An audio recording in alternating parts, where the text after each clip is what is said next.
Hi everyone. Today the second grade teachers are here to give you some reading information that you can use to help your child become a better reader. In class, we have been working on a strategy called Read, Cover, Remember, Retell. This strategy is used to help children be able to retell the story that they've read a little bit better. So what we do is we encourage children to at first read a few pages in the passage, and then close the book or else cover the words on the page, and then try to remember what they've read. And when they're remembering it, they're going to retell it to themselves using their own words. And they can retell it by summarizing the most important parts from the beginning, the middle, and the end of the book. So this is a very important skill that students are using, and it helps them, it shows us that they really understand the story if they're able to retell the stories to you. So at home, we would just encourage you to listen to your child read, and when they're finished reading, have them retell, and then just use this strategy: read it, cover it up, remember it, and retell. Hi everyone, my name is Miss Lavador and I'm the ESOL teacher for second grade, and I'm going to be sharing with you some tips for reading comprehension. Some things that you guys can do at home, parents, is after your child is done reading, ask them to explain the story. So explain what the story is all about. Some other things that you can do is ask them questions like, could the story really happen? And ask them why or why not. Then your child is going to give their reasons. Yes, I think the story could really happen because the characters in the story are real, or no, I don't think that the story could happen because the story has characters that has talking animals, for example. Another example is you can ask them which genre is the type of book it is, and your child is going to respond fiction or nonfiction, and also ask them how do they know. There's also what connections did they make in the story. The connections is pretty much asking what is something that they find in common with their life that happened in the story that they read.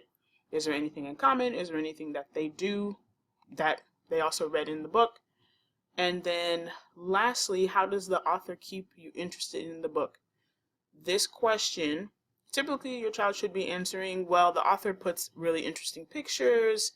They use text features like captions or graphs, but usually it's going to be the pictures that make the story pretty interesting, or also the story can have humor in it. There might be jokes, there might be funny situations, there might be something scary or interesting, and that is how the author keeps the student's attention. Also, every student has a red folder that looks like this. And the students that are bringing the red folder back on a daily basis or throughout the week, those are the students that are moving up in their reading levels the most. The students that are working on their reading every single night and bringing back this red folder, that is how your child can excel, because they're getting that daily reading practice. That's it. I hope that helps. Hi, it's Miss Harrison. I want to talk to you today about opinion writing. This is the current genre we're working on, and we're asking students to share their opinion on many different topics. So ask your child their thoughts on different things. You can ask them their favorite food, you can ask them their favorite book, their favorite sport or after-school activity, their favorite TV show, their favorite character on a TV show. And then go that next step and ask them to support that reason with examples, support that opinion, with examples and reasons. It's not enough for me just to be able to say, I like dogs. I have to be able to explain why. And sometimes that explanation of why, it's really hard. I know I like dogs better, but it's hard for me to put it into words. So the more they practice, the easier it is for them to write it out in school. So I like dogs better because dogs cuddle up in your lap.